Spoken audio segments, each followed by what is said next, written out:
Welcome to the Clarity Challenge and welcome to part 2 of our conversation on partner weakness management. We're dealing with partner weaknesses, and then progressively we got to the point where we said it is so important that we are able to compartmentalize the behaviors of our partners so that we are able to define whether or not what they're dealing with or what they're exhibiting is a mistake, or whether it is a weakness, or whether it is a wrongdoing. This compartmentalization or categorization or recognition is so profound because it will define how these behaviors, how we respond to them, or how we manage them, or how we deal with them. They're so important. The reasons are simple. If it is a mistake, you cannot treat it, respond to it, handle it like it is a weakness. And if it is a weakness, then you can't deal with it like it's a wrongdoing. No, you can't do that. The way you respond to your partner's behavior should be defined by what that behavior is, what that thing they are exhibiting. You have to understand what it is, otherwise you will misfire. You have to understand what it is, otherwise you handle it wrongly. And once you handle it wrongly, you're going to mess things up. Somebody cannot be exhibiting a weakness and you are responding to them like they made a mistake. No, you can't do that, because mistakes can be corrected. But you can't do the same of a weakness. No, you can't do the same of a weakness. You can't arrest somebody for a weakness like you will arrest somebody for wrongdoing. So our ability to really take the time to identify, to recognize the law of recognition, what it is that our partners are manifesting, is so indispensably critical to have been able to forge ahead with the relationship. It doesn't matter whether you're already in a marriage or whether you're just dating. You have to do proper partner weakness identification to be able to decide the most appropriate way to relate with, to respond to provide care and help for your partner. So today we are focusing, while the entire body of this discussion, this conversation borders on partner weakness management, we cannot go into partner weakness management until first of all there is a partner weakness recognition or identification. And so today we are focusing on partner weakness identification. It's so important. Now, Karen Honey made a statement, and I would like to quote him. He said, neurotic girls cannot love a weak man because of their contempt for any weaknesses. Neurotic girls cannot love a weak man because of their contempt for any weaknesses. Neither can they cope with a strong man because they expect their partner to always give in. So they have a weak person, they can't handle that. They have a contempt for weaknesses. They find a strong person, they can't handle that. They have a contempt. They want their partner to always give in to their whims and caprices. Now that's our general disposition to weaknesses. But the problem or the truth about weaknesses is that all mortals make mistakes. And all mortals have a weakness. So even them neurotic girls also are embodiments of incredible weaknesses. As a matter of fact, the fact that they cannot love a weak man means that they are themselves embodiments of weaknesses. If you cannot love a weak person, you are weak, you are not strong. In the same vein, if you also cannot cope with a strong person, your weakness is monumental, is grand. Everybody has a weakness. What I can put together is why we behave like saints at the face of somebody else's weakness, whereas we're using a whole lot of things to cover our own weaknesses. It is the reason why I have said that whenever you amplify other people's weaknesses, it is a sign of weakness. Amplifying other people's weaknesses is in itself a sign of weakness. But the only proof that you are strong is that you are able to stand in for your partner's weakness. That's the proof of strength. It is the reason why I have always said that if your strength exposes my weakness, that is no strength. That is weakness in its grandest scale. If your strength is an expert in exposing other people's weakness, it shows how terribly weak you are. What strength does, the characteristics of strength, is that it has the capacity to make for, to cover up for, to help, to stand in, to take the place instead of other people's weakness. That's the proof of strength. No wonder the Bible says concerning God, God said, "For my strength is made perfect in your weakness." Your strength, if you have any, is only proven when it is face to face with other people's weaknesses. Your strength, the proof of your strength, is revealed in other people's weaknesses. It becomes perfect. Your strength becomes complete. Your strength is able to express itself, fulfill its ministry and purpose by the role that it is able to play at the face of your partner's weakness. This is so profound. This must get into our subconscious, and it will change the narrative about how we relate with our partners. Listen, when your partner's weakness is identified, what you do is to position yourself strategically to cover and protect your partner in the area of their weakness. How? By always standing in, by always presenting yourself. When you do this, what that does is that your own strength is like putting gold in fire. The beauty of your strength becomes revealed, becomes manifest, and your weak partner is better and stronger for it. This is profound. It is the reason why when your partner does not cover the weakness of, when your strength does not cover the weakness of your partner, then that strength is uselessly useless. Therefore, fighting a partner's obvious weakness in itself is counterproductive. If it is obvious, if it is evident, if it is proven that your partner is weak in a given area, and all you do is amplify it, is shout it on the mountains, is to let everybody know that they're weak, they're incapable, that they're irrelevant. I'll never forget the story I was told. I was sharing in a men's conference in London, and then this other speaker shared a story, and it was terrible. He said that this couple were engaged in some kind of altercations, and then just having some mild conversation, kind of, not even an altercation, as it were. And this lady said to her husband, "We've been married for 27 years. And the only thing that is in this house, because of you, because I've been married to you, the only thing in this house, because of you, is this refrigerator. The only thing." Wow. That reduced the man to nothing.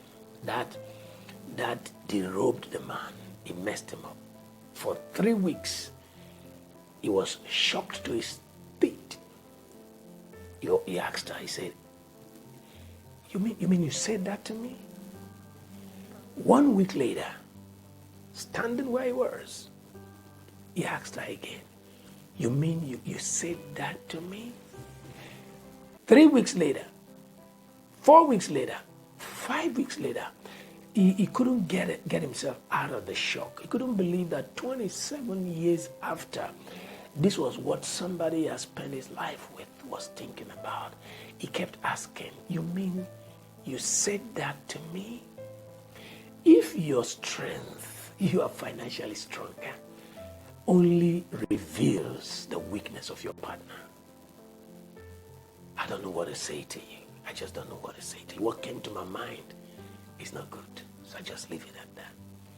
This is so profound. So we want to take our time now in this session to look at what a weakness is. Then we'll look at what a mistake is. Then we'll look at what a wrongdoing is. That way we'll be able to ask ourselves and then answer the question, what my partner is exhibiting, is it a weakness? So now let's start with a mistake. What is a mistake? A mistake is an error in judgment that leads to an error in action. All of the times, a mistake is an error in judgment that results in an error in action. This is so profound. It is the reason why I said you cannot treat a weakness like you're treating a mistake. The beauty about a mistake is that it is not intentional usually. It is not intentional. So you were standing there. I didn't see you. I didn't know you were standing there when I poured out a cup of water and it splashed on you. And you screamed and I'm like, oh, I'm sorry. I didn't know you were standing there. It's not intentional. It's a mistake. It's an error in judgment. It led to an error in action. I'm amazed when I relate with people on a daily basis, and they're like, "No, she did it intentionally. She's just been wicked. She's just been unreasonable." Excuse me. Sometimes I wonder whether there's a school, a class where people study mind readership. How do people read the mind of people and come to the conclusions insistently that that partner intentionally wanted to mess with them? I don't get that. I don't get that. Listen. A mistake is not intentional. If it is intentional, then it's not a mistake. It's a wrongdoing, and it has to be approached differently. It is the reason why I have a problem when we flog a child for being a child. It doesn't make sense. If that's a child, the child will act like a child. You don't flog a child for being a child. It's normal that when children meet a heap of sand, they will play in the sand. There is even a probability that they will start throwing up the sand. And if you run into a child like that, you don't flog the child for playing in the sand. You don't flog a child for throwing up the sand, except if you've told the child what to do before, you've warned the child what to do before, and you can establish that that's an act of disobedience. Otherwise, you don't flog a child for being a child. What you can do, instead of just telling a child, don't do this, don't play in the sand, which is not likely going to work. What you should tell the child should be probably, you don't throw up sands, you play in the sand. Don't throw up sands, play in the sand. So instead of telling them what not to do, it's better to tell them what to do. Being positive in your teaching, in your lessons, is better than just attempting to correct. Show them what to do, not just what not to do. If you stop at telling people what not to do, you're creating laws. You are not providing a platform for them to deploy their energy. And for crying out loud, they got some energy, they eat every day, they're going to use that energy. So if you just tell them what not to do without showing them what to do, then they're going to do it. So you don't flog a child for being a child. Just the same way, you can't just flog, reprimand. You can't just discipline people for making a mistake. What you do is to throw light. Dr. Nnamdi Azikiwe of blessed memory said, shine the light, the people will find their way. So what you ought to do is to show light. Oh, I was here, you didn't see me. Next time when you want to pour, throw water, check well, look out there properly, make sure there's nobody. Look to the left, look to the right, and then look to the left again before you pour the water. You provide direction, you provide light. So it's so important that we understand what a mistake is. So a mistake is when you understand something or somebody incorrectly. So it's not intentional. A mistake is to make a wrong judgment about something. So it's not intentional. A mistake is done based on insufficient truth, not enough access to relevant information, limitation in knowledge, in exposure, in experience, in education, in enlightenment. Mistakes are because that's the best the person knows. It's a mistake. A mistake is to identify someone or something incorrectly. It's a mistake.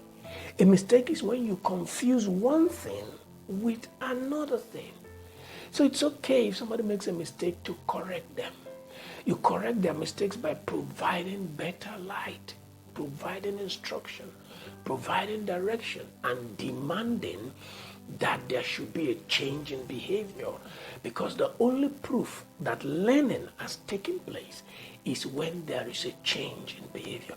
So when people make mistakes, you can reprimand them and expect that they will correct the mistakes, because that's the reason they have better light now.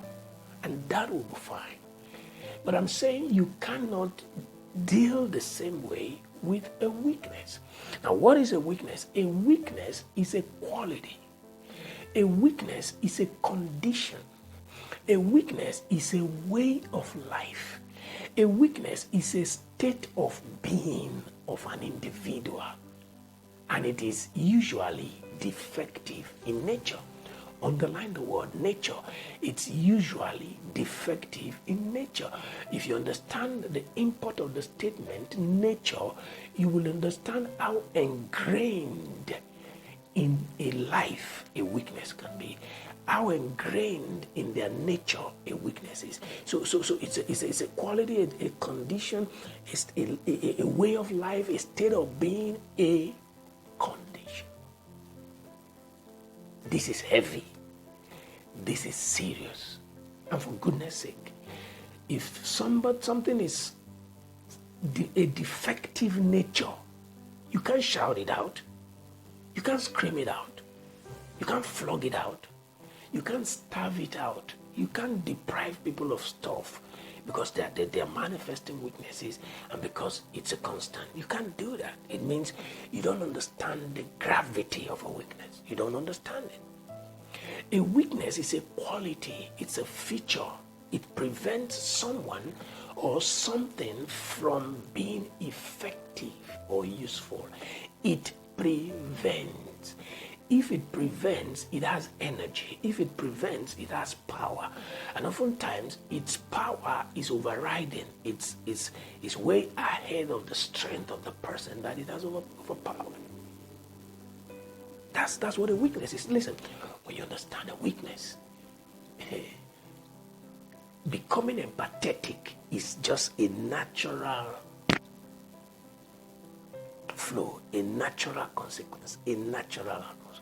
Just organically, you just become empathetic. Once you understand the weakness, the concept of a weakness, you will become empathetic with the partner.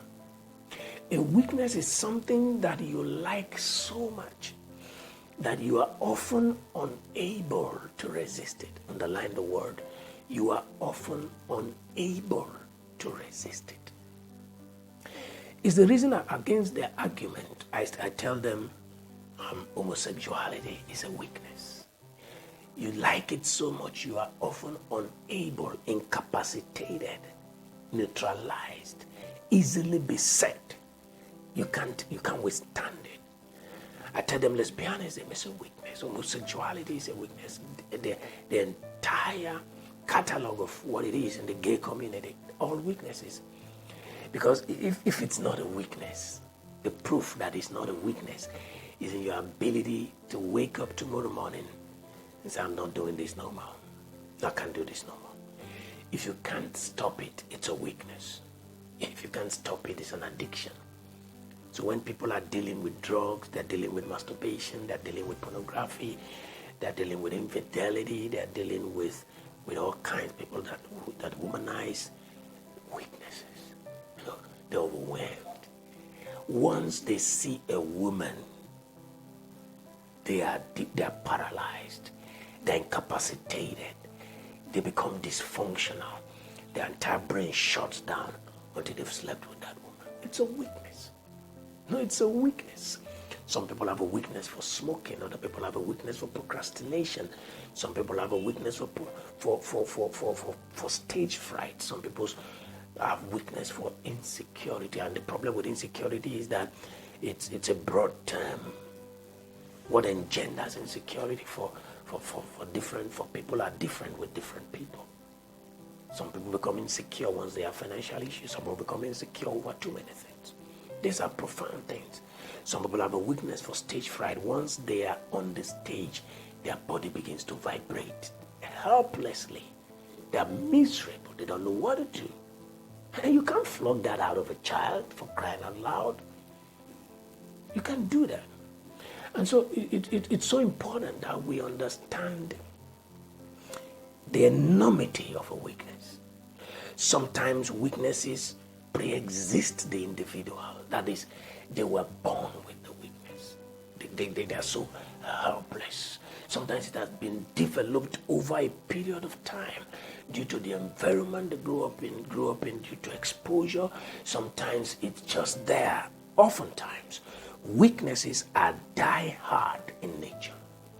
People are so helpful. I tell people as I take them through therapy with behavior and behavioral change requirements, I tell people you don't expect to develop an addiction, an attitude, a lifestyle in 10 years and expect to deal and overcome it in 10 hours. It's not realistic. You took time through practice. The Bible talks about people whose faculties have been developed through practice. You've been practicing something for 10 years, and you think that in 10 hours you can undo them?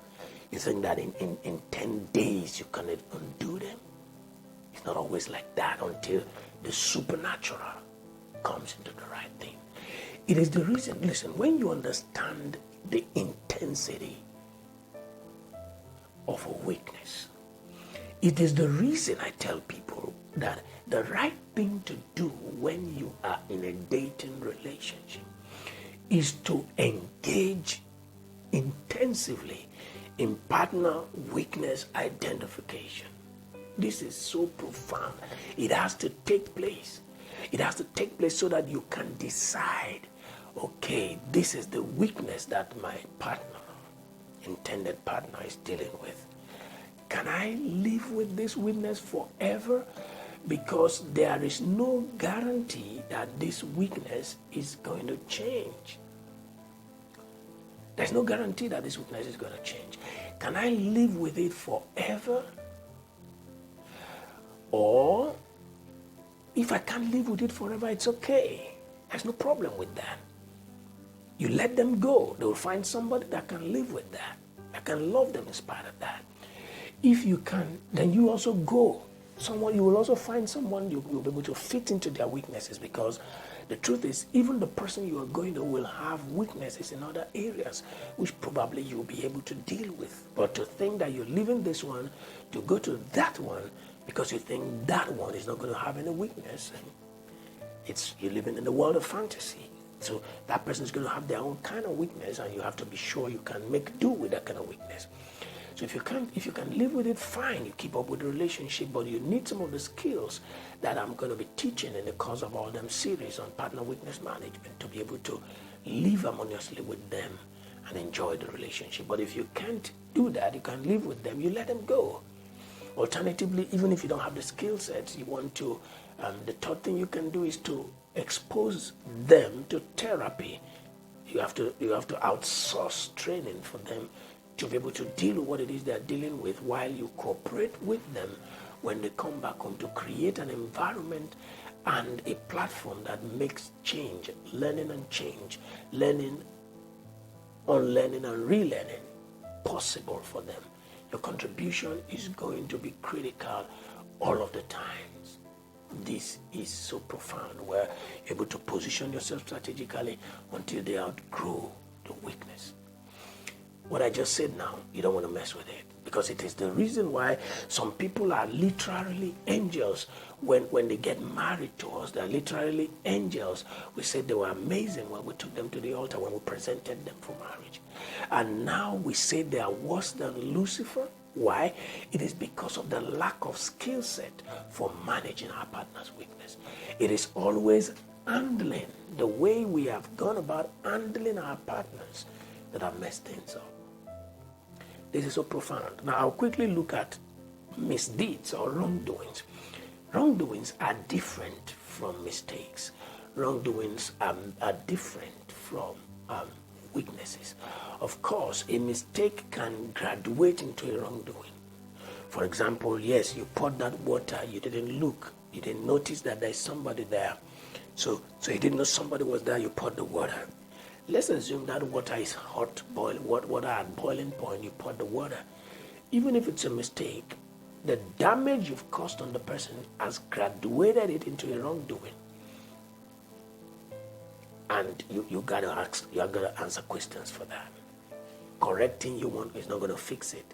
When you enter into the realm of wrongdoings, the person who did wrong must show remorse. They must show that they accept that they are wrong. But beyond that, there is an extent of damage that is involved that may require you to become answerable to the state. You might have to go to court. You might have to go to the police. You might have to be in prison. Your life could even go for it. That's the gravity of a wrongdoing. So if a weakness leads you into a wrongdoing, you got to pay for it. If a mistake leads you into a wrongdoing, you got to pay for it. But the key thing here is that a misdeed, a wrongdoing, is something that is morally wrong. It's an illegal act. It could be a breach, it could be a crime. It is law breaking, it's an offense, it's a misdoing, it's a sin, a transgression, a trespass. It's a violation, it's a wrongdoing. So there is a sense in which there's where you place infidelity, for example, and it becomes a mistake. That's why you place infidelity and it becomes wrongdoing. That's why you place infidelity and it becomes a weakness. But when infidelity graduates into a wrongdoing, you probably are going to answer for something. Because let's say your infidelity leads you and then you go to get involved with somebody else's wife, then you might not like what is going to come out of it. This is so profound. So there is a sense in which adultery and other moral failures cannot be a mistake. They could be products of a weakness, but they cannot be a mistake. Just like I said, a mistake can graduate into a wrongdoing, but they have passed the level of just being a mistake because they have become a mistake or a weakness taken too far. And the offender owes the offended remorse.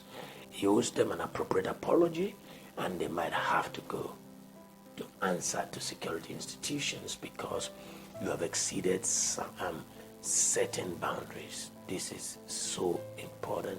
So having established what a weakness is, having established what a wrongdoing is, having established what a mistake is, if you have clarified that what your partner is dealing with is a weakness, then it's not an act of error. It's not an act of omission. It's a weakness. So from that point when you have clarified that what your partner is dealing with is a weakness, it is from that point that your approach must be decided. It has to be different from the way you approach a mistake or a wrongdoing. It can't be the same. No, it cannot be the same. Listen, you can correct a partner who has made a mistake, but you can't do that for a weakness. You can correct a partner who has made a mistake. Number one, a mistake is subject to correction and is expected not to reoccur as soon as learning light has been shed. You don't expect a mistake to repeat itself because this person is now aware, is now informed as to what is obtainable or what is acceptable. So you don't expect a mistake to reoccur. But excuse me, when it comes to a weakness, you ought to expect a weakness to reoccur, no matter how you look at it, no matter what you try to do, no matter how much you shout, how much you scream, how much you cry foul, go to everywhere, call the police, tell your pastor, call your lawyer, call your doctor, tell the family, tell the children, tell everybody. Do what you like to do to correct them. A weakness will reoccur. You better expect it and begin to position yourself in such a way that your actions and reactions and responses are programmed to help the situation. Because if you don't program it that way, you're going to complicate things. And that person who was negative, bad to a third degree, can become bad to a seventh degree because you don't know how to manage it. Imagine you continuously making reference to your partner's weaknesses. What would that amount to? It amounts to nagging. And what will nagging do? As soon as you engage the path of nagging, what you're going to get is simple. When you nag, you're going to create an emotional gap. And once you create an emotional gap, it's going to lead to a physical gap. Because as you keep nagging, keep talking, keep emphasizing their weaknesses, you're going to shut them down emotionally. Once they're shut down emotionally, they're going to avoid you. That's what anybody will do.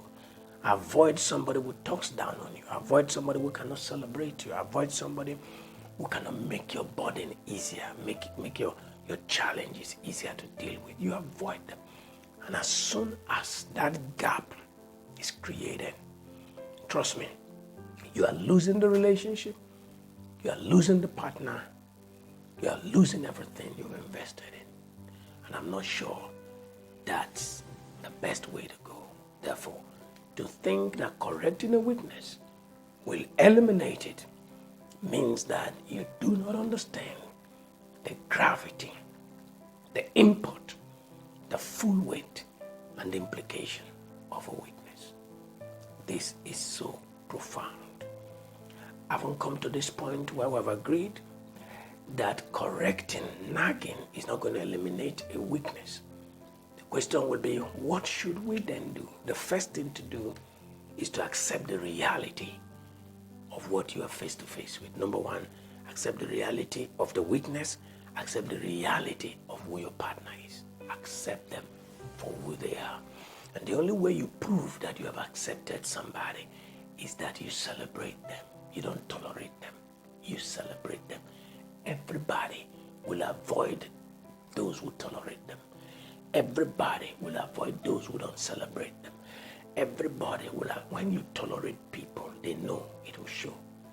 By the way you treat them, by the way you respond to them, by the way you acknowledge them publicly, by the way your everything will show that you have not accepted them. If you have not accepted them, it means you've rejected them. If you've rejected them, they'll defend themselves, they'll fight for themselves, they will react.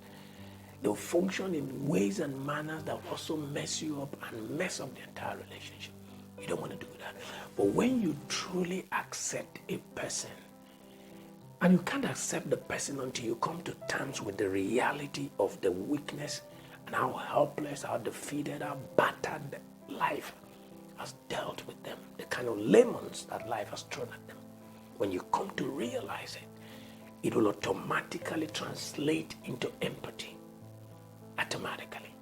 And empathy will lead you to begin to think about supporting them. What can I do to help this person? And as you begin to support them, it will automatically lead. It's an organic progression. It will lead to patience. You have this incredible, inexplainable kind of patience for their idiosyncrasies because you know it's coming. You saw it coming. You're going to see that this thing is coming, and you're going to begin to position yourself strategically to be of incredible benefit to them instead of becoming the reason why they're not able to deal with it. And then as soon as acceptance leads to empathy, empathy leads to support, support leads to patience, the next thing you want to think of is, do they need therapy? Don't you think they need outsourcing of therapy? Because most of us partners do not have the requisite skill and the patience to train, to guide, to direct, to lead one another, and then be able to wait for the process of unlearning, then learning, then relearning. We're not able to do all that. And the reason we're not able to do all that is because we're yet to accept who they are.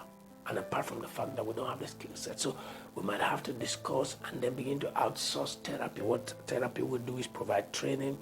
Training will provide the exposure that they need. Training is so powerful. Point by point steps that will make a difference.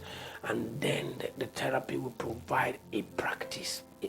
Give them assignments, give them exercises that will lead to practice, because addictions, weaknesses stem either from birth or by something you kept doing over a period of time. Practice over a period of time leads to the weakness. So the only way out of the weakness is another set of practice that will walk you out of the weakness. It's not you can't develop a lifestyle in 10 years and want to think that you can knock it off in 10 days, except the supernatural comes into play. So you might have to go through processes. The Bible talks about those who have trained their faculties through practice to differentiate between good and bad. Faculties trained through practice. So there will be practice that will lead to overpowering weaknesses. And it's profound. It's amazing. And so in our next session, we're going to look at these 7 areas, one after the other.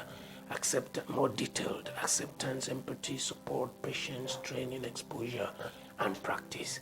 I look forward to having you during that section. Questions are allowed, comments are welcome, and trust me, we can always provide help if you need one. I'll see you.